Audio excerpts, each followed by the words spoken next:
It's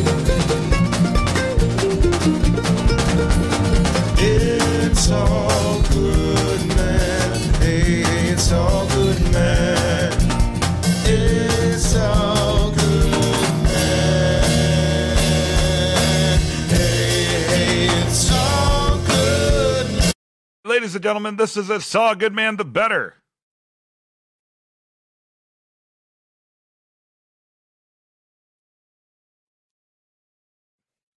The funny thing is, I can edit this to be as long Better Call as Saul short as podcast. I want to. My name is Brian, and with me, as always, is I can edit this if I want to. Dave, how you doing? I can edit this if I want to. That a boy. Edit if Awesome. I want to. Awesome. Edit if I want to. Doing this Saturday night on the weekend before Labor. Yeah, weekend before Labor Day. It's Labor Day, right? Not Memorial Day. It is Labor Day weekend. It is the Okay. inverse of Memorial Day. This is the unofficial end of summer. Yeah, buddy. I think we talked about that on Preview with the Prior. So once again, expect like a good long Preview with the Prior next week with a bunch of shout outs and stuff like that. We'll make it up to you because we had a lot of correspondence that we didn't get to. Yep, a lot going on this week. So today we are talking about episode 405 titled what, Dave? Quite a ride. Quite a ride. Yeah. You know, and it's like the rare example of, usually TV shows and movies and stuff like that say the title at least at some point. Mm-hmm. But this one did it in the first scene. Got right to it. Yeah. Has Jimmy said the title in every episode? I don't think he said it, but I feel like it's come up in every episode. He said something beautiful. Mm-hmm. But that's the only one I remember. Yeah. And I have a different notebook than usual. Yeah. Okay. Well, ironically, I'm house sitting for a lawyer friend, and I was looking for a notebook, and I was like, "There's got to be legal pads, right?" And then I found a legal pad to write on. So yeah, nice, awesome. Yeah, pretty cool. All right, so a lot of people are going to be stoked on this episode. Real quick before we get into it, what do you think, Dave? This episode, it had a lot of things I didn't actually kind of like. Okay. Cool. I guess I took some issues with some of the writing and the way things panned out in this one a little more than usual. I usually just kind of roll with it. Was Nacho in this one? He wasn't in this one. I don't remember seeing Nacho at all. Okay. He's healing. He must be off the grid with Pops. Yeah, that's right. Okay. Yeah. Cool. Batmaning it up, probably sitting somewhere in a presumably dark room. Right. He's probably visiting some friends and just like waiting for them to get home in the dark. Yeah. Showing up unannounced. Even if it's like noon, the room is somehow dark when Nacho's sitting in it. He pulls the shades or like throws blankets over the windows like a person that works midnights. Right. Exactly. All right. Before we get started, I wanted to bring this up because we were talking last episode about the Wrigley Field reference. Yeah. And then Bob Odenkirk is probably a Cubs fan. Yes. While the episode was airing, he was at Wrigley Field. Nice. Doing an interview and doing the seventh inning stretch. Nice. Which is cool because I went and I watched the video of it, and they asked him like, "Hey, your show's on. Like, how do they feel about this? Whatever." He's like, "Oh, I got it on DVR," and they made some kind of funny jokes. Like he said, my DVR is full of shows about hoarding, like to where it's like too much. Right. So like, you hoard shows about hoarding. He's like, "Oh, that's the joke." Right. And then for one, they asked him if he like enjoyed the season. He's like, I don't know. He watches it like the rest of us, and he actually enjoys the show. Yeah, and he's so into like doing each scene that he doesn't really know what else is going on, kind of a deal. And when he sang the seventh inning stretch, every Cubs fan knows you start the seventh inning stretch with a 1, a 2, a 3. Okay. He skipped 3 and went right into the song and just threw everybody off. Do you think he did that intentionally? He might have, because first he says, "Hey everybody, let's see who can sing the loudest, but I have a microphone." And then he just like skipped 3. So he might have either been nervous or messing with everybody. And you never know with old Bob. That's cool. Yeah. I like to think he did that on purpose, just to mess with everybody. I think so. Yeah. Totally, especially the organist, because the organist just like holds a chord until you say 3, and he's like a 2 take, and then like the organist had to catch up to it. Awesome. Always the prankster, that Saul Goodman. He's incorrigible for sure. All right, episode 405, Quite the Ride, opens during the Breaking Bad timeline. Yeah, that's pretty awesome. And it took me, when did I write that down? 3 notes into it. I'm sitting there going, yeah, like papers are being shred, and I didn't notice a lot of the office details. Mm-hmm. You know, I'm like, is this Chuck's office? Is this like, what the hell's going on? And then, yeah, I finally put it together that, damn, that's Saul Goodman's office from Breaking Bad, and he's piecing up out of town. You know, I was wondering when that was going to pop up, because some Better Call Saul fan sites and stuff like that, somebody from the cast posted a picture on Twitter of the cast filming and saying, hey, and with, you know, like just waving at the camera and taking a selfie, or, you know, once upon a time that was just called a picture, but now apparently everything is a selfie. So they took a picture and of themselves. Right, yeah. They took a selfie of an entire fucking group of people. That's called a groupie. A groupie? Okay, and so they took to steal a Park and Rec joke, it's when it's a Yui when you take a picture of somebody else. It's a selfie of someone else. It's called a Yui. Gotcha, okay. But that would be a groupie. Yeah. Gotcha, okay. So they took a groupie. Rolling my eyes. I made that up. I don't know. We're going with it. It's called a groupie, and Jonathan Banks is legendary street artist Banksy. Yes. FYI. So, but they posted it with that whole getup, the purple shirt, the butterfly clip on the nose, and all that. Mm-hmm. And within minutes, people were saying, "Oh my God, it's Saul Goodman from episode 15 of season 5 when blah blah blah blah blah happens." And I'm like, "Wow, okay, super sleuths." And so I've been kind of waiting all season for a scene that showed that to come along. And I guess at this point, I was kind of anticipating it to be towards the end of the season. Mm-hmm. However, this one kind of kicked off, and I guess that's why it was a 75-minute episode, was because of the extended opening. Right? There you go. Like, because that was the only thing really out of the ordinary from any other episode. I don't think it was longer than other openings, though. There's been some pretty damn long openings, especially like the long tracking shots we've seen and stuff like that. Yeah, I guess that's true. Maybe it just seemed like... Maybe since this isn't part of that timeline, that's why they extended it a little bit, or just because it's the weekend. Who knows? Yeah. I guess it just seems like it has a little bit more significance because it's Saul in Breaking Bad doing one of the most famous things of Breaking Bad, which is... I guess they didn't address in Breaking Bad what it was like in his office as he was getting ready to get a new identity. So I guess it was cool. That must have been fun for the writers and such to go back and think how Saul in his state of mind at the time would have handled that, and then retroactively rewrite a scene to fit into that. I was wondering if they did this scene and then cut it. Like it was a scene from... at first, but then when he says, like, tell him Jimmy sent you... Like, I don't know, just the way it played out, it seemed like, okay, no, they wrote this. Did it ever address what happens at November 12th at 3 p.m.? No, and I tried to look it up, and no idea. Okay. Because it doesn't happen in this episode either, correct? Right, and I think Walter dies on... I tried to look up, and Walter dies like September 29th. Mm-hmm. Or no, that's when the episode aired. Mm-hmm. But it was soon after his birthday, right? Yeah. And his birthday is like early September. I tried to look up dates to try and put that together, and that's all I could find was that I knew it was soon after Walter's birthday. His birthday September 7th, so November 12th is 3 months out. So that makes sense. He's got some time to get lost or whatever. Yeah. But no details on exactly what that means. But his secretary, she was, right? November 12th, 3 p.m. Mm-hmm. Right? If it's not exactly at 3 o'clock, she's leaving, so... Right. It's a phone call. I can't wait till season 5 before they address. Yeah. It'll probably be the 5th episode of season 5 where they bring it all back and open up with what exactly they will open up at November 12th at 3 p.m. You never know. Yeah. They might do it this season. They might do it next episode. Mm-hmm. Who knows?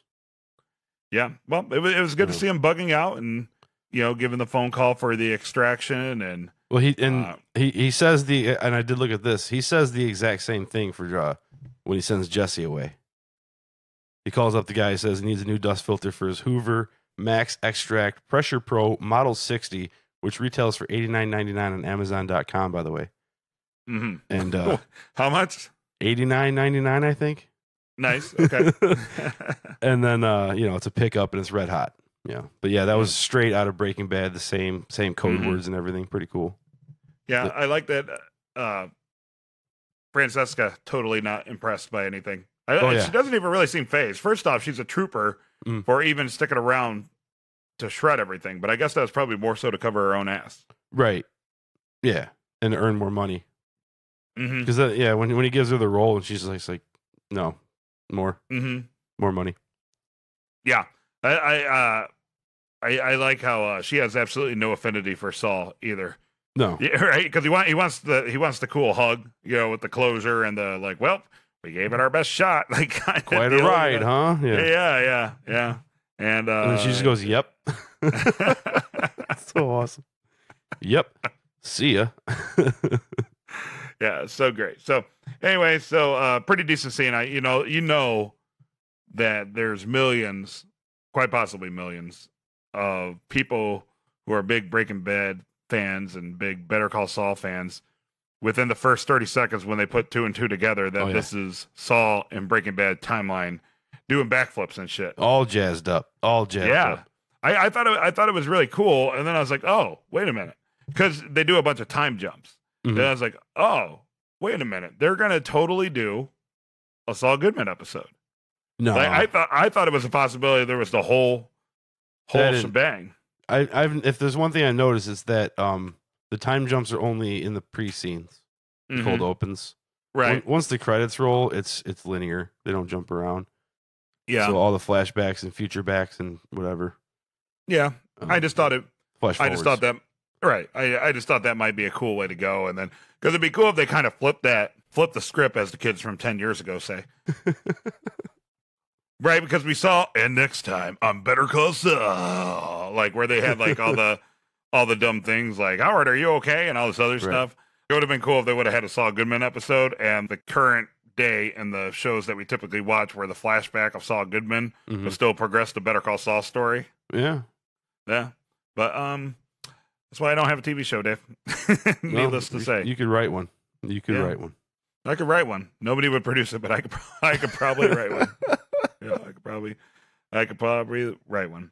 But anyway, good opening scene. Not too bad. It's pretty interesting, and it was good. Good callback. Yeah, this is not one of the things I didn't like. Mm-hmm. Okay, so noted. Scene 1, Dave liked. Right. We can go scene by scene if you want to. Yeah. All right, and then there's the bus stop opening. Lots of gray, and still nothing cataclysmically awesome. Right. Right. Black and white. Yeah. V-hold going crazy. Mm-hmm. Colors weird. Sure. Moving on. Okay. All right. Just want to check. I just want to make sure all of a sudden it was. I just want to make sure I didn't blink and all of a sudden it was crystal clear and perfect. No. That would really throw everybody off. What if there was just a normal, perfect shot of whatever the hell they're on, and then it moves on? That would mess everybody up. Last episode, they should do that. Everything's crystal clear. Yeah, totally. Like fuck the whole black and white thing. Everything is just crystal clear. Like the episode before it is completely black and white. Mm-hmm. And then that's Gene. And then the episode after is like crystal clear, and that's like Saul from Breaking Bad or something like that. Look at there. Hire us, AMC. Yeah.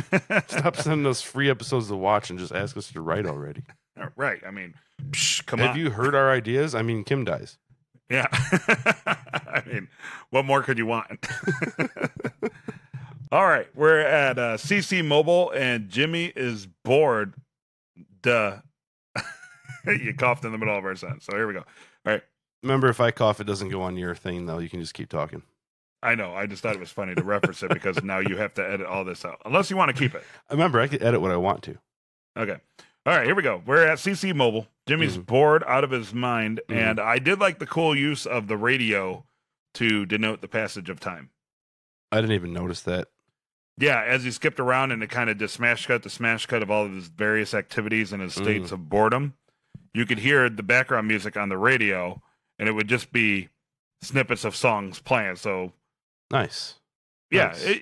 It's kind of obvious. Right, but a lot of TV shows don't do that. They'll play like an underlying track and just show the characters doing different things. But with this, it'd play one song for it'd play 10 seconds of whatever song was supposedly on the radio during the entirety of him staring out the window. And then as it cut, it would be a different song that was on the radio overheard. Right. Which I'm so glad that in a 75-minute episode, they decided not to shave any time by, cutting out maybe 5 or 6 clips of Jimmy walking around bored. I take it that's one of the things you did not like. No, it's actually not. I didn't even notice it. Oh. I was actually referencing you saying they wasted too much time on exposition last episode. Right. Okay. Well, Aha. which they did. So anyway, double down. But I really like that. I've never seen. I'm sure that's probably been done before, but I've never noticed it quite as much. So I just thought that was a really interesting way to show. Yeah. The day just kind of dragging on via the music that the character themselves hear instead of some underlying score. Right. Yeah. Dude pulls up in a truck because Jimmy uses his mind magic. I just said truck mind trick Yoda. Jimmy's Yoda. Yeah, man. That's what Did he do that before? It looked familiar to me. Yeah, it did to me too. I can't recall off the top of my head, but it seems like it's just a mannerism he has just for his self amusement, right? Mm-hmm, totally. Yeah. Because then if it works, you think you're, supernatural powers and stuff. Yeah. I like the hokey ass dude walking in and it's essentially just like, privacy. Y'all sell privacy? Yeah. How's that work? I know that isn't exactly his words, but it just seemed like a funny premise any way you say it. To like walk in and be like, oh yeah, I guess I could use some privacy. I mean, I didn't go to Target looking for that, but since it's on sale, right, I might as well pick up a few privacies.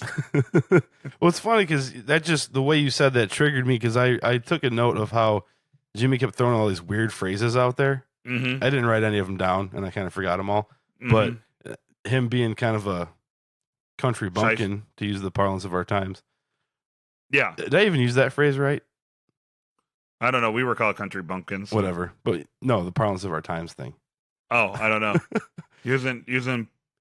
using parlance of our times has become part of the parlance of our times thanks to Big Lebowski. Country bumpkins and people like that tend to gravitate towards those weird little, get a good look at a T-bone steak by shipping your head up bull's ass. Stuff like that. Yeah, like colloquialisms. Yeah, and just off the wall, weird random ones too. I like as he walked in and Jimmy was doing the fake sales call as if somebody wanted the whole lot of these shitty phones, and makes it a point to break it and throw it away as the guy was watching him. Totally, yeah.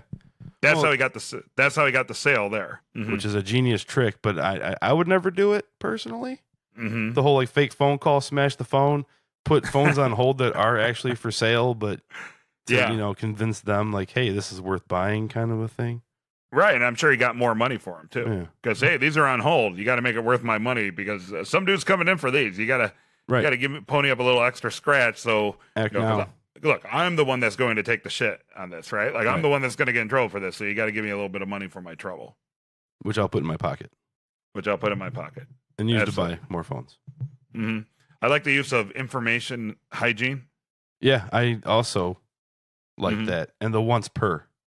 Mm-hmm. Well, once per what? Yeah. Whatever. Yeah, it's pretty much whatever. Whatever your once is. Mm-hmm. Yeah. And it sounds so odd to say that, but it sounds oddly official at the same time. Right. Sounds like that's a real thing that people say, but I don't think I've ever heard anybody just use that before, but that's I guess what makes it great because it sounds like something that big shot business people would say, right? But it's basically just hokum, right? You like that Gulfstream 5? That's a once per. Yeah, exactly. Yeah, I mean maybe people use that frequently, but I have never heard that. But I liked it a lot.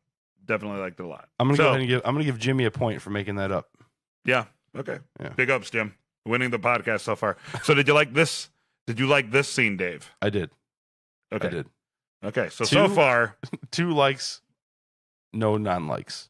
Okay. So far this episode of Better Call Saul is 2-0 Better Call Saul. Yeah. I guess.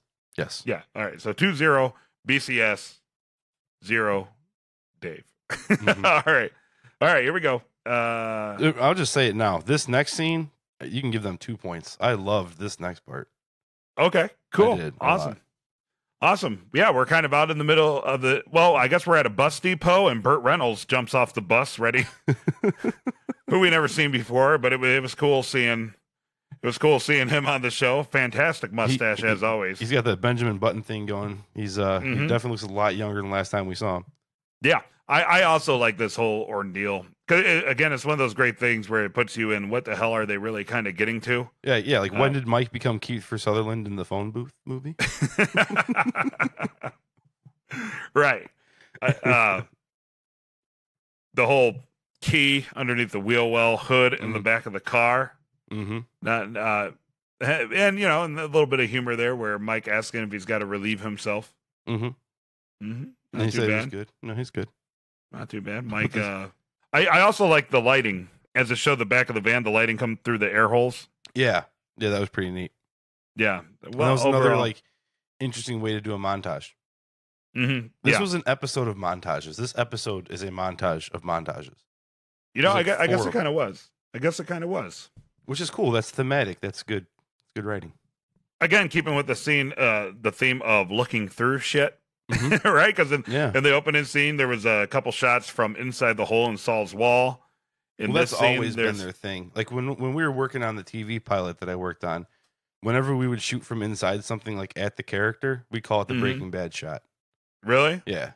Okay. Because that's for what 5 + 4, 9 seasons, 8.5 seasons now. Mm-hmm. You know, that's kind of been their thing, which is awesome. Yeah. Totally. Okay. But not a recent thing. I guess I'm just noticing it more now for whatever reason. I guess last episode or the episode before that was so shoot through the windows heavy that it just kind of struck me as something I had to know. Because typically I'm like, oh, that's a cool shot. Yeah. But that one episode, I was like, why do we keep shooting through windows? Right. Like, every fucking scene is through a window. But anyway, just incredibly well done. And the whole shooting through something. I like how there was even a scene where you could see through the bottom of the hood. Mm-hmm. You know, you just see little feet walking as they're discussing, and apparently they come up to a flight of stairs. A POV shot, as it were.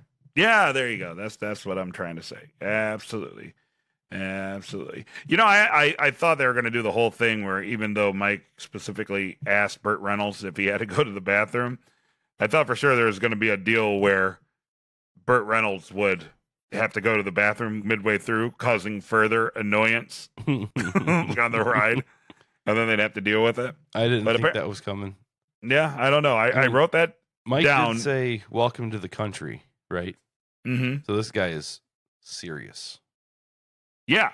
So yeah, even if I would piss myself before I asked Mike for a bathroom break at that point. Right.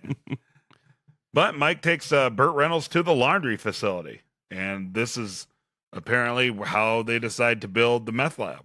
How long did it take you to put that together?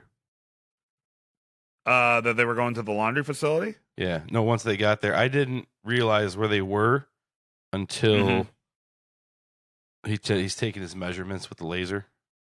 Oh, really? Then I started slowly. It took me a while. It's like, it was late at night. Yeah. as soon as you saw kind of the blue exterior of the machines, I knew where they were at. But I totally thought it'd be quicker. I thought this was just the guy that they were gonna hire to do it, and then it would just start work. That's kind of where I thought they were going with it. I didn't know that they would basically. Mike was interviewing people. Mike is like human resources for Gus, apparently. Totally. And he's vetting a potential partner. Right. Remember, and next week on Better Call Saul. You know, it says he. Yeah, he's vetting out the partner. So, okay, I said give him 2 points for this scene. Let's take that back a point. Okay. Because this is where things started getting like predictable for me. Okay. Did you predict that they weren't going to? Well, when they didn't take the first guy, and he said, "Thank you for your time." I was a little surprised by that because, like I said, I was like, "Oh, this is just a guy that built the thing," and then they'll have a scene about the logistics, and then I thought it was the crux of it was going to be how they were going to build the entrance underneath the machine that lifts up because the machine lifts up to help dump the laundry. And I thought that was the guy, and the big decision was going to be, well, how would it even be possible to make an entrance and somebody would do the classic hit a button or lean on a button and get the bright idea like, aha, that's our secret door. Right. But no, that's when he had the big cocky answer, I always get like worried about spoiling things later. Okay, hold on. Mhm. So when he had the big cocky answer, he's got the fancy equipment. We did this and stuff. Well, you don't. Real quick, you don't have to worry about spoilers. One, because spoilers are bullshit, and Everybody's two, already seen it. everybody should have already seen it, right? Right. So Okay. when he gets the big cocky answer, he's like, "Oh, 7 months," and he's like, "I did the tunnel in blah blah blah whatever undetected." I was kind of like, okay.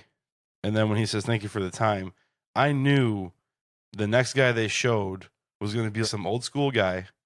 Mhm. He was going to pay a lot more attention to the details, and he Mhm. was going to get the job. God, you know what? I guess I didn't put that together until just right now, because I sat there thinking, well, why didn't they hire that guy? That guy seemed like he knew what the hell he was talking about. Right. Like- Because all like, he did, he's got the fancy equipment. He takes some Mhm. basic measurements and goes, "Okay, I can do this." Where the other guy got into the machines, he went and, like Nuance. felt the ground. He knew the Mhm. material he had to cut through. I knew that's where it was going, so it was a little predictable. That's Mhm. one of the Okay. things I didn't like about this episode. Okay. It's well done. It's You- well written and it's well performed, hmm but just kind of typical and predictable. You know, and it's funny, Dave, because that's usually my thing, like bitching Yeah. about something you see coming a mile away. But Right. yeah, I totally didn't. I was stumped. I thought, why didn't they hire that guy? That guy seems like he knows what the hell. I mean, and he obviously did this, and he's talking about how good he is at doing it. Right. So what? Where's the issue here? Like, Exactly.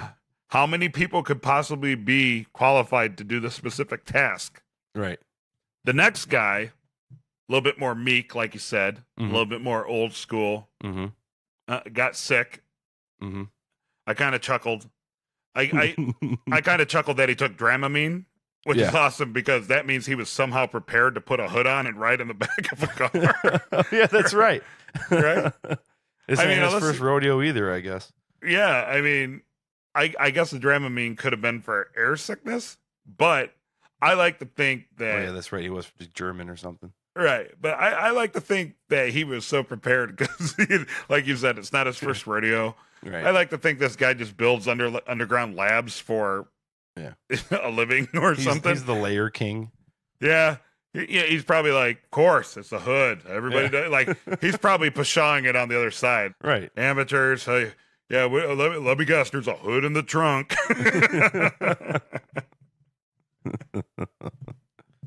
That's awesome. Okay, so I didn't put that together. But yeah, so Gus obviously wants this dude because he's more old school and thorough, huh? Thorough. It was the thoroughness Mhm. and the not just relying on your fancy technology. Okay. You know, I guess that There's- makes sense, right? there's always something to be said for paying attention to the details. Yeah. The ways of old, right? Old Right. school. And just Mhm. and the way he was like, I'm not even sure this can be done. Like he wasn't so confident. And He was a- I was just like, okay, this is obviously the guy they're gonna hire. Like they're totally gonna pull that thing on you, you know? because he was a little bit more honest. Right, because he's just honest, and that's what does Gus appreciate more than anything besides drugs and money, honesty, integrity. Okay. Him and Mike have that. That's why him and Mike are partners. They have that in common. Mm-hmm. Okay. Wouldn't it be cool, like a sitcom, Mike Ehrmantraut and Gus Fring, an odd couple with those two? That's a hell of an odd couple. That is. Ermin That Trout is. and Fring, huh? Yeah. Make it happen, AMC. Make Fring, it happen. Fring cleaning. Yeah. Oh, man. That could totally be the next big Netflix animated show. Fring cleaning. Yeah. He is I'd always watch- sweeping up around Los Pollos Hermanos.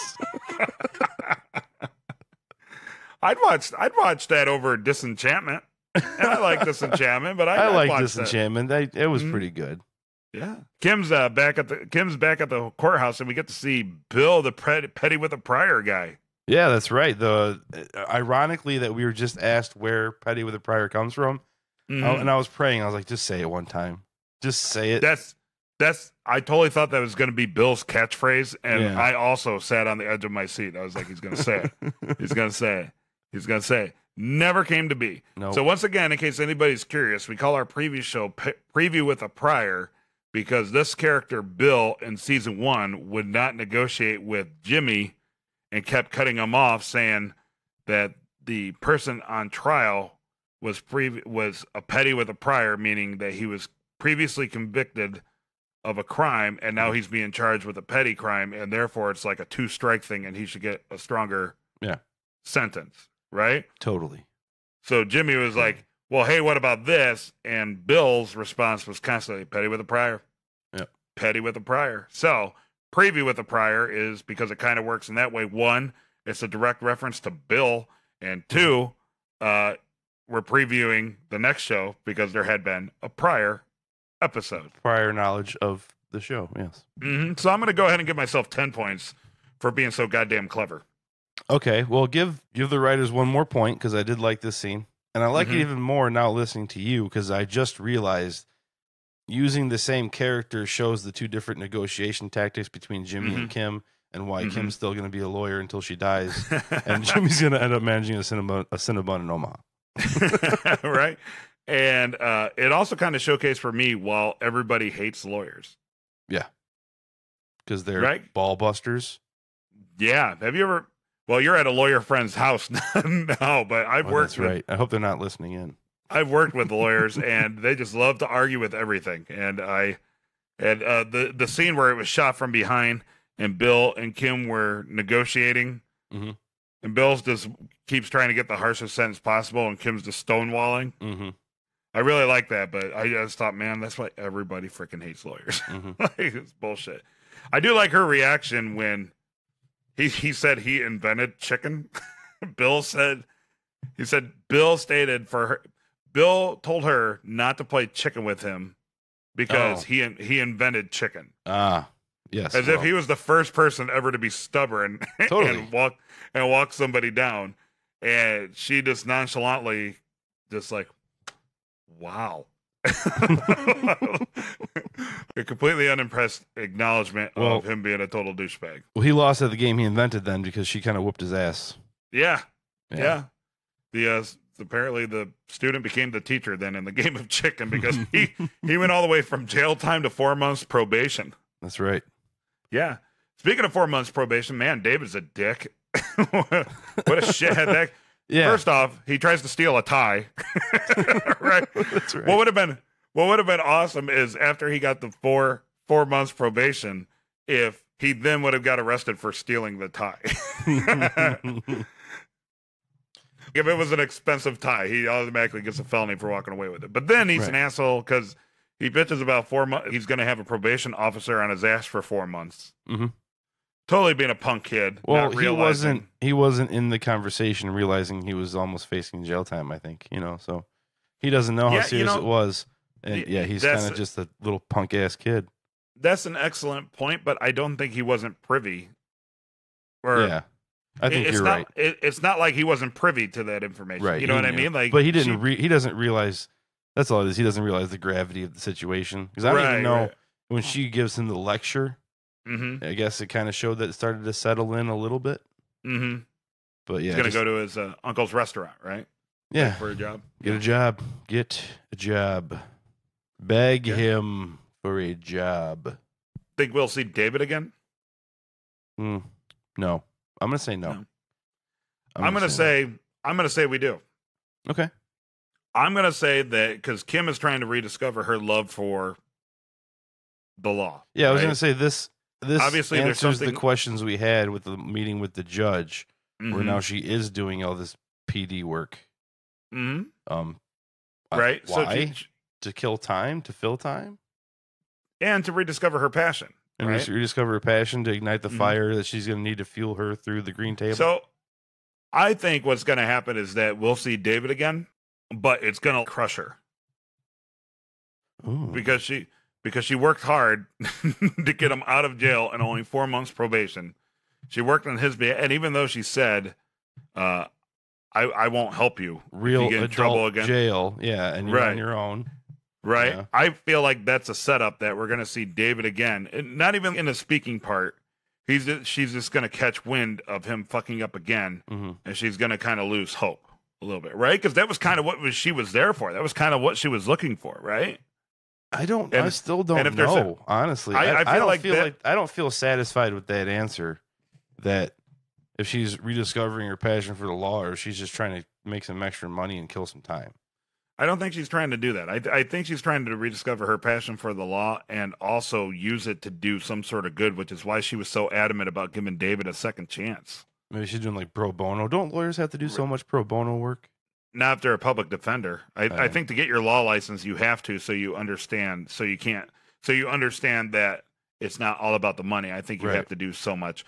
Yeah. But I feel like the way they're setting this up, Kim's whole deal is that she wanted to be a lawyer and use the law, much like Chuck, for the greater good. She wanted to be Chuck, yeah. Right? So when she was saying, to Bill, give him a chance. This kid deserves... Don't lock him away. Right, this kid deserves a second chance. Exactly. She did good, right? She did good. So I feel like we're going to see David again, and he in the courthouse, probably not even like a speaking role. It's just going to be one of those things where she's probably looking through a docket, look up, and sees him booked again, walk into another courtroom. Yeah. And what if it's David and Denise? David and Denise? Denise is the other client. Yeah. Together. What if they're Bonnie and Clyde and they just go on a killing? Just go murder spree across 3 states. Right. You see what I'm saying, though? Like, I think that's where it's going to go, because if there's anything this show does, it always brings people back down to earth whenever something good happens. Yes, this is true. Right? So I'm going to predict we're going to see David again, and it's going to crush Kim. I'm going to predict that we don't. Winner gets the point. I'm going to predict that your prediction is incorrect. I'm going to predict that your prediction of my prediction is incorrect. You son of a bitch. Infinity. Mm-hmm. Yes. Okay, so did you like this scene, Dave? Point. Better Call Saul. Okay, cool. So what is it? Is it like something must have really happened in the back half of this episode? Because I think I just said that there's some things I didn't like more than usual, but that's like one or two things, because I usually don't. Yeah. Like I said, you said you're the one that usually gets disappointed with the way they take things. Mm-hmm. Next scene, we're at Kim and Jimmy's apartment, and Kim doesn't want to watch Dr. Zhivago. And I got to be honest, I've heard about that movie. I've never seen it, but seeing it spelled out, I would have never guessed that it started with a Z. I always thought it was like a J noise, like Dr. Zhivago, but apparently a ZH makes a J noise. Zhivago? I only knew that because I look at almost every top movie list that I come across, because I'm a movie buff. Mm-hmm.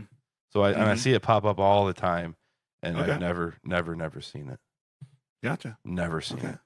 All right. Well, Kim's got shit. Plot. Yeah. I mean, it's one of those things like I've heard. Right.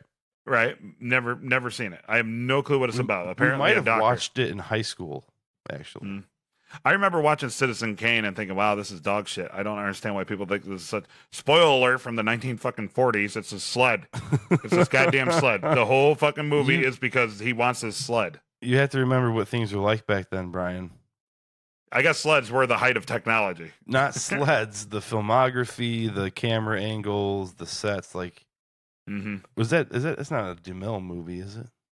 I don't know. It's a movie as far as I'm concerned. So I'm sorry, film buffs. There might be a lot of like technical stuff that is impressive about the movie, but it is so long and boring. It's Orson Welles, so it's pretty cool that Citizen Kane was directed by the voice of the Brain from Pinky and the Brain. So that's right. Pretty cool. That's right. Mm-hmm. That's pretty cool. Also, the man that scared the entire world with a radio broadcast about things that didn't actually happen.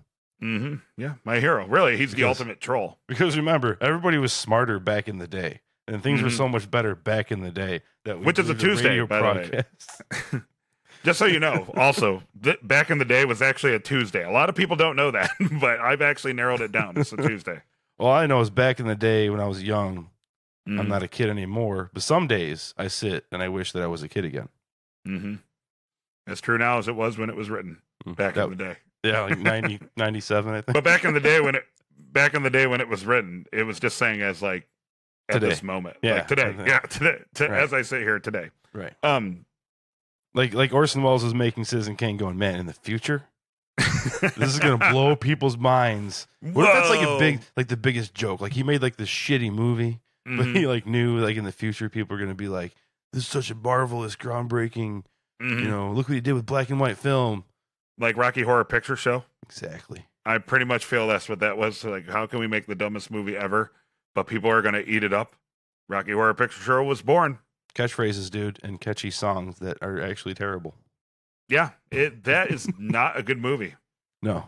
I'm not even offended by any of like the transvestite stuff or anything like that because whatever. It's just really not an awesome movie. It's just not. Maybe it's just because it's the last time Meatloaf sang in a movie. No. Yeah. But I digress. I think we all remember where we were that day when we found out that Meatloaf was no longer going to sing in movies. Right.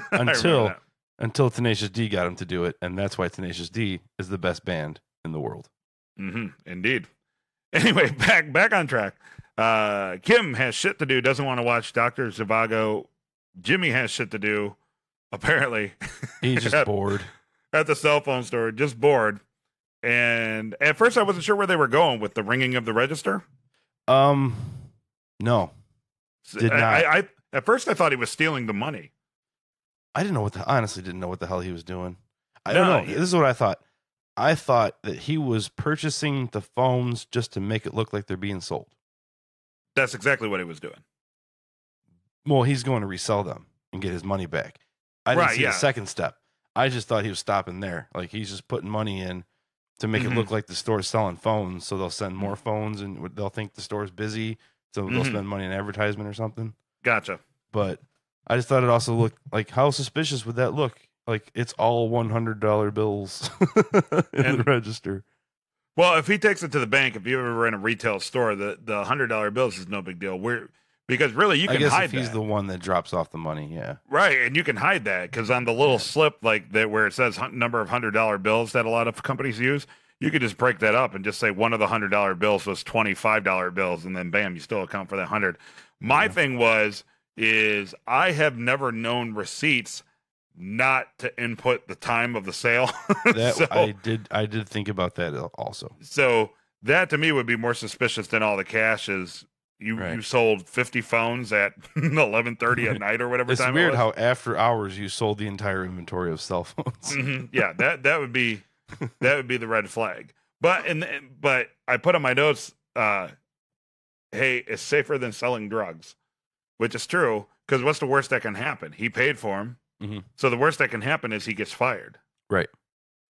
And he's out his money, but he still has the phones. They're legally. He purchased them legally. Right. After hours, but. Right. So they're still accounted for, right? Right. And they're paid for. Exactly. And and then he goes to the hot dog stand, which is awesome. It was good seeing that again because we've seen it a few times throughout the series, but it's good to see that that's kind of become a Better Call Saul landmark. Yeah. He tries initially to sell them to the punk kids, and they kept calling him a narc, which kind of made me chuckle. Narc. Which starts. This is the biggest chunk of stuff I didn't like. Okay. Possibly this entire rest of the scene. Okay. Yeah. So, did you like him being called a narc and dealing with those kids? That I did. I was okay with that. Okay. Did you like him changing into his jumpsuit? I actually did kind of like that. Okay. Did you like the music and the montage? Not so much. The music or the montage? I liked the music. I thought the song was awesome. The music was good. I didn't like the montage. Yeah, it seemed like he had a really easy time selling it to people, right? Kind of thought this whole scene was stupid. Honestly. Yeah.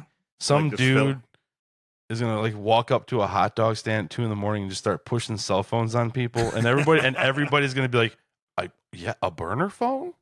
Yeah. Yes.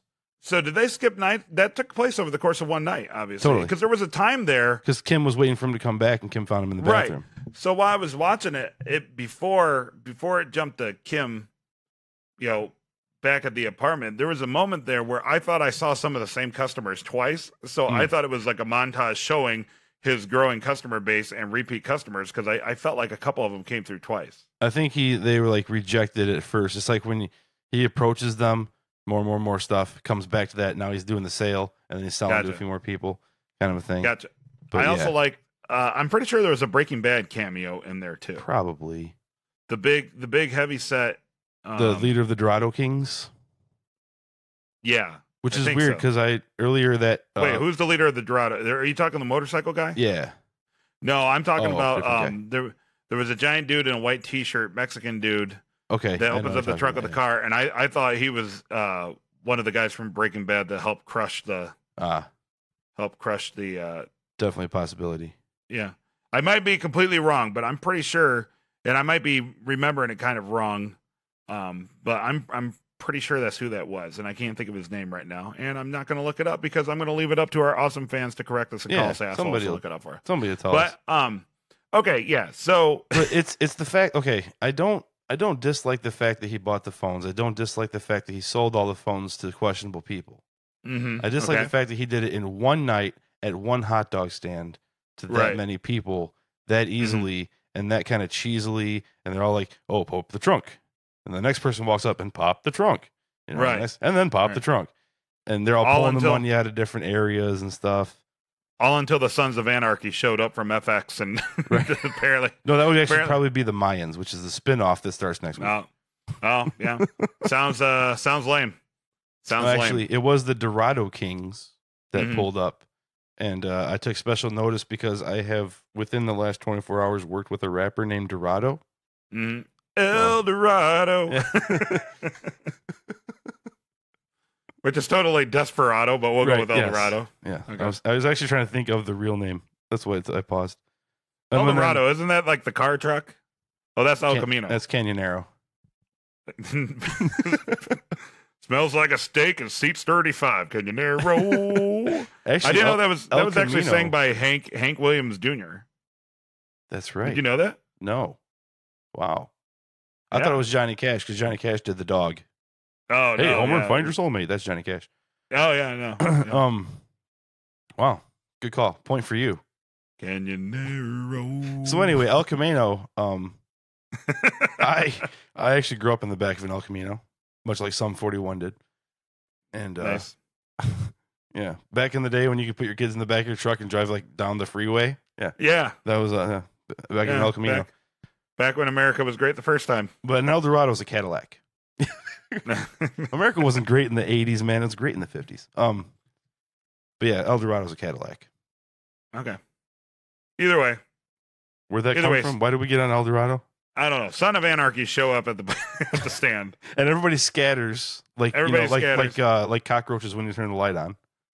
Right. Apparently, this motorcycle gang is so badass. They like roughing up people at a hot dog stand. Totally. Yeah. Like this Yeah. is our hot dog stand now. Okay. right. Like, Yeah. like, This hot dog 2 stand o'clock. is our 2 o'clock is shift change, and Mhm. you questionable people get out because you have Yeah. even more questionable people right. that Yeah. have to get our hot dogs Chicago style. Exactly. And Jimmy completely unfair. At first, I thought they were going to shake him down. I did too. I thought that they were gonna do what actually the punk ass kids did. Mm-hmm. I thought they Yeah. were gonna take his shit, but then once he approached the boss man, the head king, Mhm. whatever, Mr. Dorado. Mm-hmm. Yeah. Oh yeah, that's how we got an El Dorado's the name of the goddamn Yeah. gang. Senior. The Dorado. Yeah. So when he El approached Dorado, El yeah. Dorado, Mhm. not La Dorada, Yeah. Right. Of course. when he approached El Dorado and got all nervous, I was like, okay, he's gonna make a sale. Like that's where it's going. Yeah. At first, I totally thought that they were going to shake him down, and then he would become the official supplier that way. Mm. Doing nice. I don't know much about motorcycle gangs, but I'm pretty sure if what I do know is correct that I don't think Jimmy would have gotten that close to the leader of a motorcycle gang, right? At a hot dog stand, probably, maybe. I mean, Okay. they were being wary. They were definitely giving him the ocular pat down. Oh, yeah, I guess that's As it true. were. Yeah, I guess they were ready to. Yeah, they were ready to stomp at a moment's notice. a shyster's ass if they had to. Okay, yeah. I thought that was a little odd too. It seemed like a kind of an easy sell for somebody who leads a gang, right? Right. Because if I was leading a motorcycle gang that was involved in illicit activities and random dude walks up and tries to sell me a bunch of cell phones, I'm thinking that's a sting. That's why they called him. That's why the kids called him a narc. Yeah, exactly. So the kids can pin that coming a mile away, but Mr. Dorado can't. No, Mr. Mr. Dorado, he bought it, man. Hook, line, and sinker. Okay, hey, good for Jimmy. He just wants to get himself some of that privacy. Mm-hmm. Yeah, on sale today only. Mhm. By the way, I think Saul or Jimmy. I feel Jimmy probably. Well, I guess he bought a whole case. Never mind. I was thinking he bought the stack. But yeah, okay, all right. So he sold the dude some cell phones, then get his ass kicked by teenagers. or at least Which- 20 something. Okay, so I didn't see that coming. So that I did not mind. I thought that was Really? actually pretty cool. I didn't see it coming. I was expecting the biker gang to whoop him or whatever. Mhm. So, but not enough to redeem me getting a point on this scene. 'Cause Gotcha. I really did not like the montage and it's such a good idea. I wish they would have had him sell it more Mhm. realistically. It's just so goddamn unrealistic, honestly. Yeah. I saw the ass kicking coming as soon as they approached him again. Uh-huh. I kind of Because they Yeah. had that. You know how there's camera angles that have the same. You know what's coming a lot of times, but because everybody uses the same camera angle. It's like if for some reason if somebody is ever driving and then there's a scene of the front seat from the windshield and you can see both seats, you know that the car is going to get hit. Yeah. Or if somebody's driving and you can see out the passenger or out the driver's side window and an intersection, you know that the car is going to get hit from that angle. Did you? Stuff like so that. you weren't surprised when Kim got in that accident because that shocked the shit out of me. Yeah, but that was different because she was moving. A lot of times, Open road, there was she- no yeah. intersection coming. Yeah. right? Usually, a lot of time it's an intersection comes into view in the background, and then of course they get hit. Mhm. Or it usually involves people singing in the front seat of a car, Right. and the camera angle's just wide enough to see the entire Yeah. windshield, and people Totally. having fun, and then they get, you know what I mean? There's just always If there's a little extra space over somebody's shoulder at night, like somebody might walk into that right. frame. Yeah. Right. Or anytime it's behind somebody's head and they look in a mirror, somebody's always like 90% of the time, somebody's going to be behind them. If somebody's closing a mirror, there's always going to be somebody right there. I hate You that. know what I mean? And I If feel you like, go into the fridge and you shut the refrigerator door. yeah, this is just like the way it was shot. It just seemed to me like, oh, the camera angle is indicated to me that a bunch of assholes are going to walk up and shake them down, and that's exactly what happened. And then, Mhm. and as soon as they started talking shit, because they obviously have no fear or respect for this dude. Right. So I guess just from as soon as I saw it, I was just like, oh yeah, they're going to kick his ass, especially when he started talking shit, hmm because that's kind of Saul's thing, right? Or Right. Jimmy's thing, right? He talks shit and he gets his ass kicked, hmm or close to getting his ass kicked, right? Because that's kind of his MO. He always starts off smarting off, hmm and Then then slips. it right, exactly. So I don't know. Maybe that's not entirely accurate, but yeah, I'm just saying without the continued rambling, I saw his ass kicking coming a mile away. Once they approached him, I kind of figured that was going down, but Mhm. I didn't see it coming because they kept showing the kids watching him, which Mhm. should have tipped me off, but it didn't. I was Right. kind of wrapped up in how much I hated the montage. I'm just shitting all over this scene. Sorry. I did like how it's. I apparently wrote total bummer on my notes, but we can move on. Kim wakes up and sees that Jimmy's not in bed with her, and sees that he's all banged up and trying to take care of it in the mirror. And of course, the classic, like, "Where have you been? What have you been doing?" He's like, "Oh, I got mugged." Also, pretty standard scene. I like the self-referential Matthew Brady photo comment though. Yeah, I didn't get that, but I went and looked it up, Mm-hmm. and he's like a Civil War area photographer. Uh huh. But a lot of his photos are kind of styled a certain way, or lines of bodies and like things like stretch off into the background. Mm-hmm. So, but the camera looking at them, you know, kind of like goes off in the Gotcha. background. I think that's what they were going for, Okay. or something to do with his style that I don't know and didn't Mm-hmm. notice, or I'm completely incorrect. What are or the completely incorrect. So, point for them. I think it's like 4-1 now, Mm-hmm. maybe 5-1. Yep. I do like the way that it was set up. He didn't have to lie. All he had to do was just leave information out. Right. Because he Which did. Some He did consider go to the hot fine. dog place at 2 a.m, Mhm. and he did get his ass kicked. And I do like the fact that he used the phrase "back in the day" because we were just Mhm. talking about the phrase back in Mhm. the day. Which was a Tuesday. Yeah, Yeah. so back in the episode, we were talking about the phrase that he's not using. Yeah. Mhm. I do like he states that he was one of them at one yeah, point. yeah, that little like moment of self-reflection. Oh, you can almost Yeah. picture that invisible tear streaking Mhm. down the cheek, like Yeah. better days. Kim says those days are over. Do you think he was longing for those days, or do you think he's disappointed that he's no longer on top of his shit like he was back then? I don't think either. I think I took it as, I don't know. That's a great question, Dave. Because then he's like, "Oh, I'll call the shrink tomorrow." Like it seemed almost genuine. Like he reflected for a second, said, "I was one of them, and no, I'm not. Maybe I do need some help. Maybe I'm kind of going off the Yeah. rails like this podcast episode." And, right. Well, he did kind of, yeah. Okay. I kind of took it as when he said, because I was one of them, it wasn't really longing and it wasn't really regret. It was maybe just actualization in his mind. Hmm. You know what I mean? Like us, for example, I'll talk about certain things with our band and some of the things we did in the past. And I'll realize now that some of the things we did actually sound a lot cooler than it did back then, even though we were doing it, you know? And I'll be like, we actually did that. You know what I mean? Right. Right. So I think it's something like that where it wasn't longing and it wasn't regret or anything. It was just kind of, yeah, There. yeah. Wow, that was what I was like. You know what I mean? Mm. So I think it was just self-realization. I'm more gonna than go anything. with it was man, I don't know. I can't decide if it was either disappointment that he's no longer on top of his game like that, Mhm. or holy crap, I was one of those guys. Maybe I should get some Mm. help. And I'm thinking like this now. I should probably get some help. That's probably more like it. Yeah. I'm thinking, yeah, I think so. Maybe that comment kind of triggered the realization that what he just spent his time doing at 2 a.m. trying to hawk cell phones to criminals Mhm. was like, yeah, you know what? Maybe I should get some help. Yeah, You know, and Because Kim says you're not one of them anymore. So he's like, oh shit. right. Yeah. Okay. See, we just worked through it, Dave. See, And look at that. driven home by him taking the paint off the windows when he gets back to the cell phone shop. Yeah. Yep. Yeah.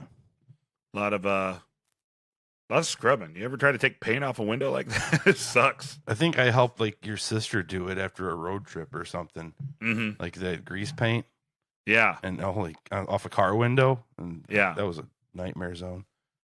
Yeah. It sucks. We're back to CC Mobile. Shows Jimmy again the use of the radio songs past time. I really enjoyed that. I don't know why. It's something so simple. I think what it was is because it brought something uncommon and almost obvious once you see it in play that isn't done enough. Point for them. That's like Yeah. 6-1 now. Yeah, I guess maybe even just the simplicity of it I really Mhm. enjoyed because I'm a simple guy. I enjoy simple things. So maybe something about the simplicity of it. And just a way to kind of just trigger your audio senses, and it's not so smooth and jarring. And Yeah. Yeah. And that's pretty much it, right? He scrubs the shit off the windows. that's it. And My note for that scene is removing paint. yep, that's pretty much Next that's yeah, at CC Mobile, scrubbing windows, and then a line. I guess that'd be a horizontal rule across the page because that's how I denote scene from scene. Yes. This is the line across the page. Me too. All right.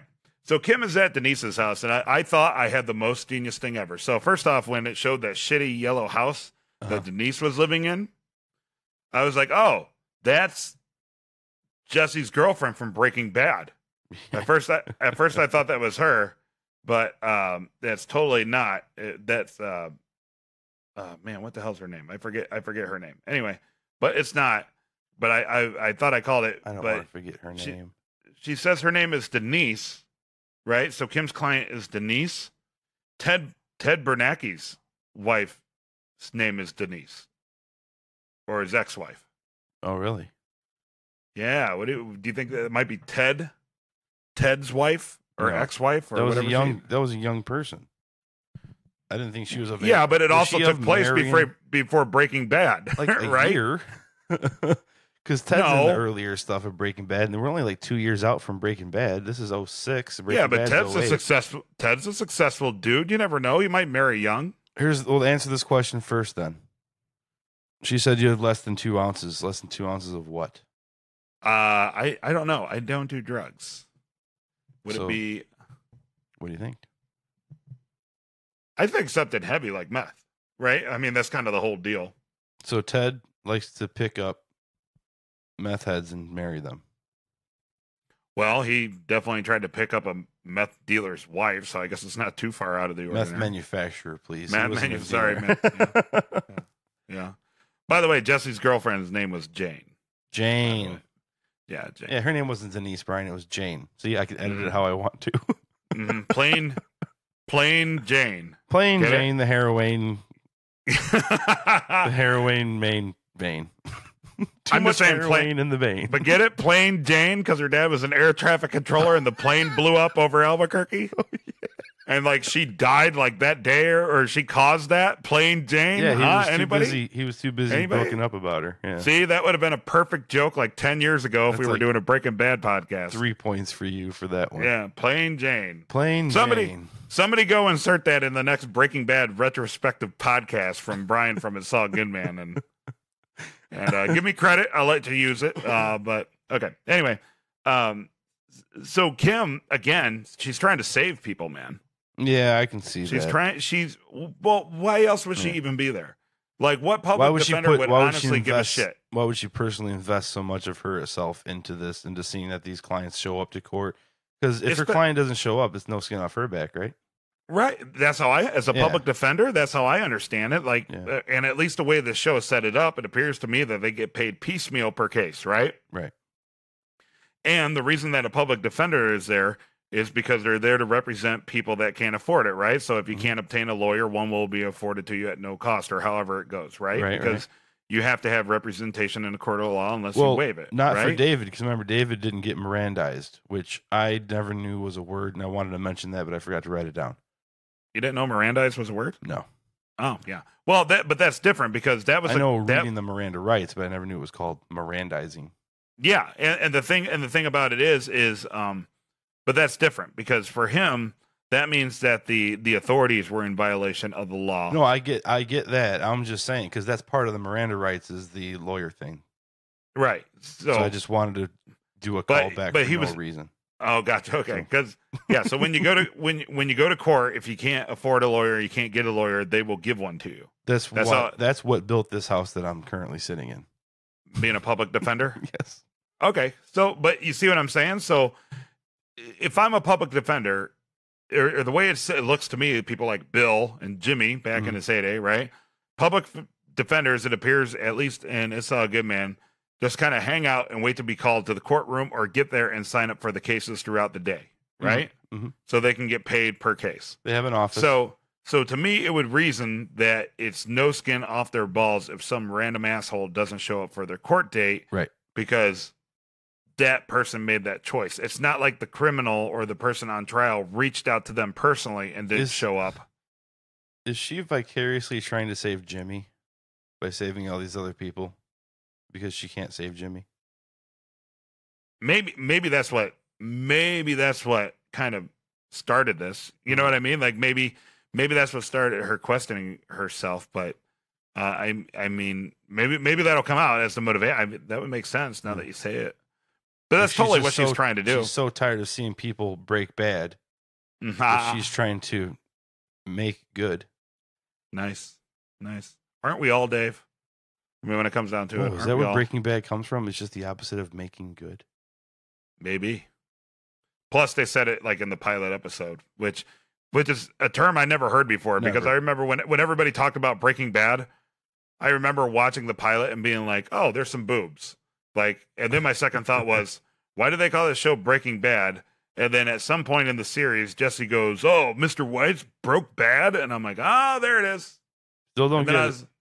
And I was like, do people say that? No, I've never. Yeah. I think they made it up. They may have. I mean, there's lots of shit they made up. Anyway, long story short, she's putting just way too much work into this girl who doesn't want to go to court. Right. She shows up. She offers her a ride. Wasn't she doing her hair or some shit at some point? She's trying to save the world and can't do it. Trying. And also, this is a great plot device for her to have a confrontation with Mesa Verde. Right. She snubs a call. So point for me on this one. This is also a thing I kind of didn't like. Okay.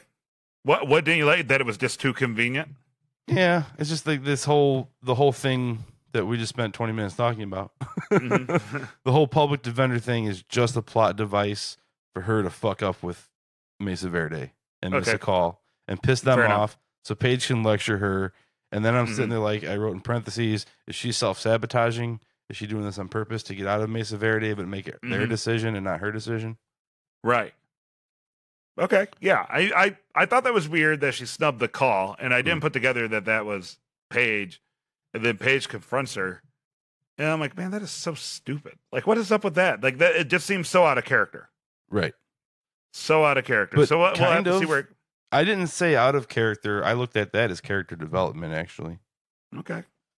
Because I she just said thought there it- was a major error in the paperwork, and then when she shows up and they said they had to put all these people to work all day, Mhm. like you can understand how she'd be pissed.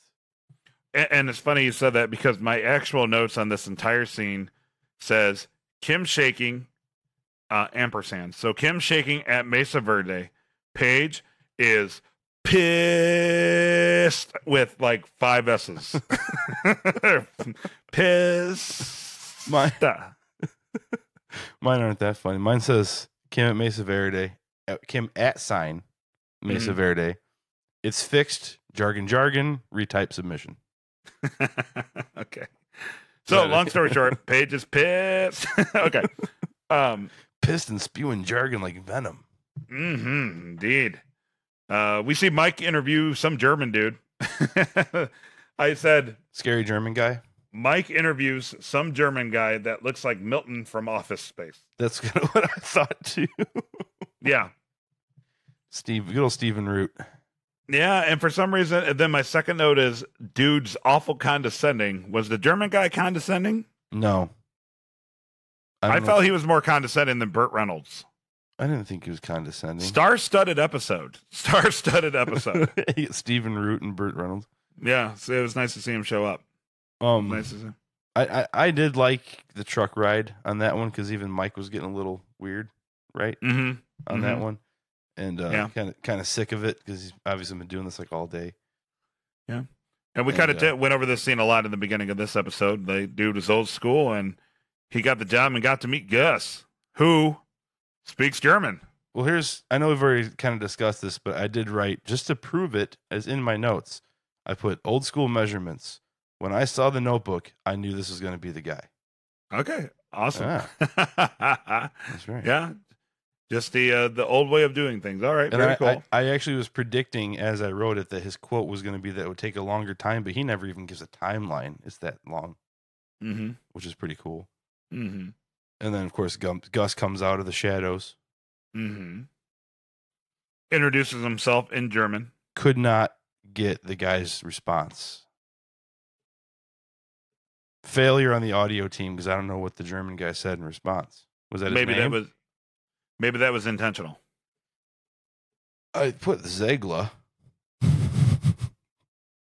don't know what that I know. means, but I wrote down Zegla. I'm just gonna chalk it up to being some sort of random German word. I don't know. I'm going to just say this right now. If that's his name, we'll fix it on preview of the prior because the credits will be out by then. Mm-hmm. Okay. Awesome. Cool. Yeah. We got a big preview with the prior coming up next week. We made a lot of promises this week. We got a big one coming up. Mm-hmm. Anyway. So yeah. this one, no point. Okay. Too predictable. Okay. All right. German dude predictably gets hired. Most surprising thing, Gus apparently speaks German, or at least it can introduction. I, You can make an introduction. ignorant American over here, thought he said it in Spanish. Really? I didn't really pay attention. Oh. I was too busy reading. Ah. Also, this is the first time I've listened on my. I work on a super high tech and current 2012 Mac Mini, Mm-hmm. and so the speakers are shit, and I didn't hear a lot of things. I've actually missed a lot of audio stuff on this episode. Okay. Well, moving on. Last scene. Jimmy's at the courthouse doing his whole probationary hearing thing. And wouldn't you know it? Just runs into a disheveled Howard in the bathroom. I want to talk to Marty for one. To roll back a little bit, I think we should get Mhm. Marty on the podcast. They keep calling him by name. He's obviously got something going on. Marty, the security guard? Yeah, the one he was scanning Jimmy. He's giving him the wand, and he's the one that told Yeah. Kim when the dates were. And he's always called by name. Mm-hmm. He's always in the credits before the episode even airs. Like they've made it a point. Yeah, So he's a feature player of sorts. I guess. Yeah, was that what you would call it? yeah. I guess. I don't know how the whole hierarchy of. I know that they have different There are levels like that. certain Like, yeah. Terms. Yeah. Yeah. It determines how much you get paid in the residuals and stuff. So the maybe weirdest is that you don't is if you get one line, you have to get paid more. That's so weird. yeah. Them's the rules, right? Mm-hmm. So yeah, maybe there's something going on with Marty. I'll reach out to his management for sure. Yeah. We haven't had time to do that a lot this year, and I'd like to at least do a couple. So I'll reach out to Marty for sure. Mm-hmm. Yeah. I did find it kind of cheesy that Jimmy just so happens to walk into the same bathroom that a very disheveled Howard Hamlin was in. I do agree, but I didn't hate this scene. I actually liked the scene. Yeah. I noted is Howard turning into Chuck. Mm. I noted when Jimmy asked what's eating you is like the worst fucking question. Like, I was talking to a friend of mine who's been he's current on the show, and his first thing about this season was, man, Jimmy was a fucking dick when Howard made that confession. He just got up and started whistling. He's like, wow. Right. So then for him to go, hey Howard, what's eating you? Like, right? Really? Right? He's just driving that dagger in, man.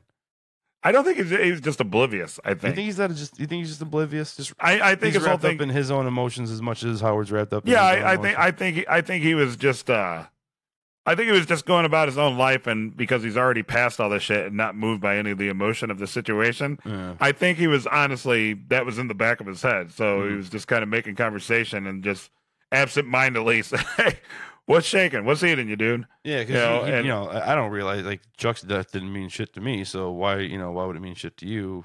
Like you Exactly. put that together. Yeah. Exactly. I got you. Only thing first off, good job to the PFAB on his acting on that scene. I was awesome. also gonna say that. Yeah, I did think the lines were a little ham-fisted. a little cheesy. Like the dialogue, like the whole I've shared enough. yeah, I was More- like more than enough. Yeah, I was like Yeah, I kind of wish it wouldn't have been. I wish it wouldn't have been based on the dialogue in that part as much. Maybe the reactions would have been, or if you just would have given him a Yeah. look, like you motherfucker. right. Like, you could have right. done that with a look and not a cheesy Yeah. kind of dialogue. Yeah. Mhm. But I did enjoy it. And then I guess the whole coincidence of Jimmy walking into the bathroom. Because when Jimmy walked into the bathroom and Howard was there, I was like, oh, it's a good thing Jimmy managed to find the only fucking bathroom in a major courthouse. And I'm pretty sure that usually the lawyers and stuff like that have different quarters. I don't know. It just seemed really, the setup of it just seemed a little ham-fisted. Well, if the lawyers have their own bathroom, that makes the chances greater that they will meet together because your options are limited. Yeah, you know what? That's an excellent point. And Jimmy would probably still go to. Right. Yeah, okay. That's a very fair point. That's a very fair point. Yeah, 'cause okay, he's so going up to I see retract. the DA. I retract my criticism about the coincidence of running into Hamlet in the bathroom. I guess the only thing that would really be coincidence at that point would be the timing. The timing, Because like, then it's not coincidence that like, wow, what a great coincidence he went into the bathroom that Howard was in, but more so, wow, what a coincidence he went into the bathroom at the exact same time Howard was there. while he's washing his face. While he's washing his face. Mm-hmm. That's okay. I'll take it though. Yeah, It's fine. no more. It's no more dumb than somebody turning on the TV and there's a news story saying exactly what which Right. happens in every show. But every okay. show, and not only that, it always starts at the beginning of the sentence. Right. it Because never I know cuts for in. me, every time I turn on the news, they're just starting the next story, and it's not like halfway through a sentence. Right. you It's, know. it's exactly the beginning of what you needed to hear. Right. Yes. On a side note, what always cracks me up about those scenes too is the people always seem to start paying attention at a point where it doesn't even make sense a lot of times that they would pay attention. Right. Like they passively turn on the TV and the news broadcaster will say in other news, and that's when they start realizing that whatever this person's going to talk about is what they needed to hear. Totally. Very rarely does it happen where the newscaster will say it and they'll do that thing where the newscaster will say it and they'll look up and realize they just heard something that made sense. Right. But a lot of time the terrible acting is turn on the TV, turn away, and in other news, and then that's when the light bulb starts going off. Which in real life, it's more like, hey, I heard about this major thing. Let's turn on the news. And then you sit there screaming at the anchor to get to the fucking story already. Mhm. And then you find out they already got to that story because it's important. And it was at the beginning of the newscast. Yeah. So you either missed it or you turn on the TV during a Mazda commercial or some bullshit. So then Jimmy suggests a shrink that Kim gave him the number for. Mhm. And I was really happy to hear Howard say, like, I'm already seeing someone because I'm kind of expecting Howard to turn into Chuck and kill himself. Yeah. And I actually thought that was kind of like a solid move. Yeah. I mean, it was totally half-assed, but still somewhat of a solid move. I was just more happy that Howard's already seeing 'Cause somebody. they're- Because I don't the want relationship- PFAB to leave the show. Right. Which That's is it's a personal investment. I don't want PFAB Mhm. to leave the show because we talked to him.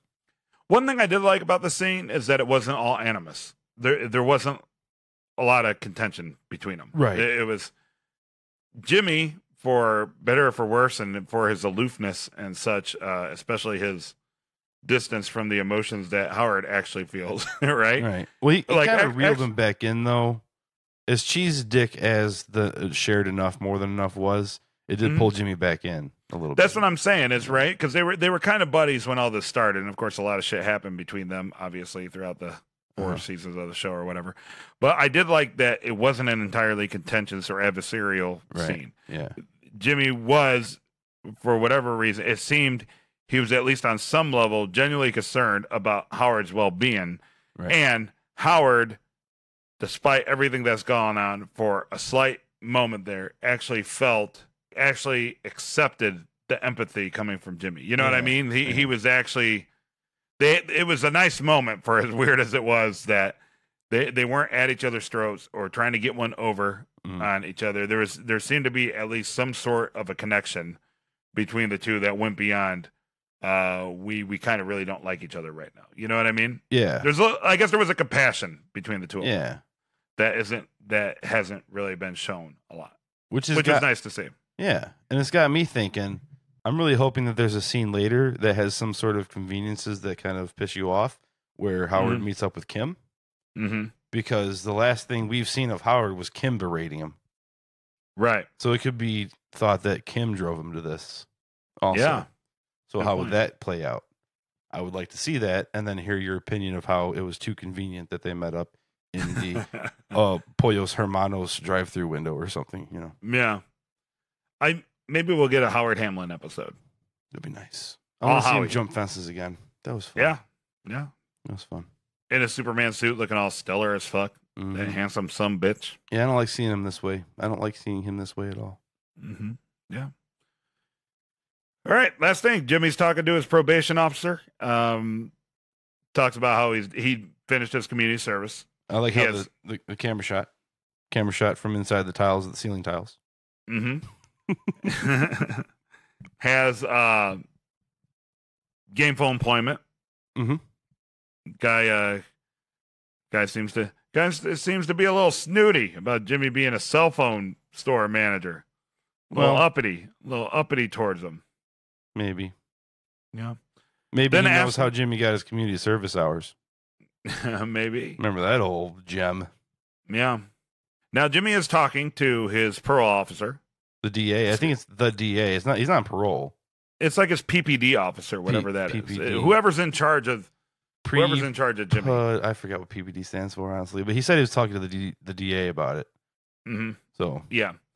and Is he DAs can talking be- to the DA or the DA's office? I think he was referring to the office. And Oh, this did he is say somebody that DA's works in- office? That's what I thought. And this is just some jackass in the DA's office that's there to oversee the suspensions of lawyers who are on Oh. PPD. I guess that would explain why he may be have been a little snooty at him. Yeah.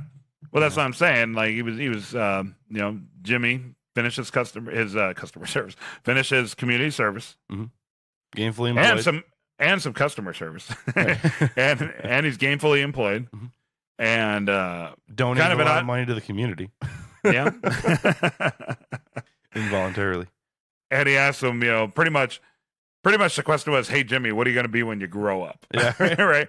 I know he asked him like what your plans are after your probation or suspension or whatever, Mhm. and Jimmy kind of gets the same look as when he was talking about scamming people Right. with Kim. Right. He Mm-hmm. just got really intense, and you could see he had this like tunnel vision and this singular idea of exactly what it was he was going to do Right. in 9 months and 24 days. It's like He's a gonna be baby. He's Yes. gonna give in 9 months. He's gonna give birth to Saul Goodman. Right. He's going to be a lawyer, but not just any lawyer. The best, bigger Like, yeah.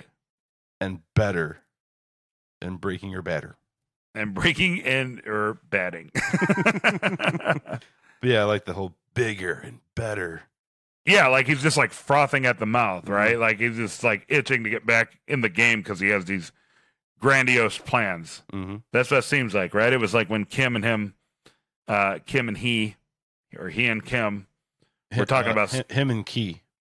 if you will, Yeah. started talking about scheming people, and he just kind of like zeroed in and started getting super, super intense. Mhm. She like reeled him in, and she's like, "Well, you're not serious, right?" Pump them brakes, homie. Right. And that's kind of what this PPD officer was like looking at him like, okay, yeah, you're a lawyer, like we all are. It's not that big of a deal. Like kudos to you. right, Yeah. like doing that is like the lawyer version of like the bad guy in every movie when like you'll regret this. Oh yes, you will. You know what I mean? Like I thought it was gonna be like they say like the lawyer version of Howard Dean. And we're gonna go to Omaha. We're Yeah. gonna go to Michigan. We're gonna go to Indiana. We're gonna go to Right. New Hampshire. Woo! Poor Howard Dean. I didn't think that was that bad. I was like, it's No. good to see somebody that into that. I often say that was the moment I lost faith in politics, is when he got ripped for that. When he lost his candidacy because of getting passionate about what he was doing, Yeah, that's when I lost interest in politics. yeah. Well, I think it was just a shitty candidate to begin with, but Probably, but they mocked him mercilessly for Oh, just yeah, getting that's excited. that's the name of the game. Yeah, but Yeah. he was pumped. But anyway, back to Saul. Yeah, man. So, man, I don't know how to grade this episode. If I were to grade it on a scale of 1 to 10, I don't know really where I would grade it because I feel wouldn't like degrade it. see, because it's grades with the and then degrade. The way it sounded through my earphones, it sounded like you said degrade it. Oh, really? Yeah. No, I was saying like I'm not sure how I would grade it. Like I'm not sure what grade I would give this episode because I watch and I'm like, all right, first scene, fan service. Fucking All right. awesome first scene. Yeah. Okay. Pretty cool. We learn how the meth lab is built because Mhm. that was actually one thing I was kind of bitching about when I watched that episode of Breaking Bad. I was like, man, it's awful convenient that they found a fucking laundromat with a meth lab underneath. Well, it. Like, I had assumed they had it built, but that's my point. But I always thought that they built the laundromat on top of the lab. Hmm. So now I know that I was wrong on that. Right. I thought of that too, Yeah. but yeah. Anyway, long story short. Long right, story so- short, overall, the episode. I mean, if I was grading it, I'd probably say a B. B. But I'm like Homer Simpson as a critic with this show. Like my worst episode ever, 7 thumbs up. Right. You know, like Right. everything's freaking great. So Mhm. overall, I did like it. There's just things in this that I didn't like. The particular predictability things.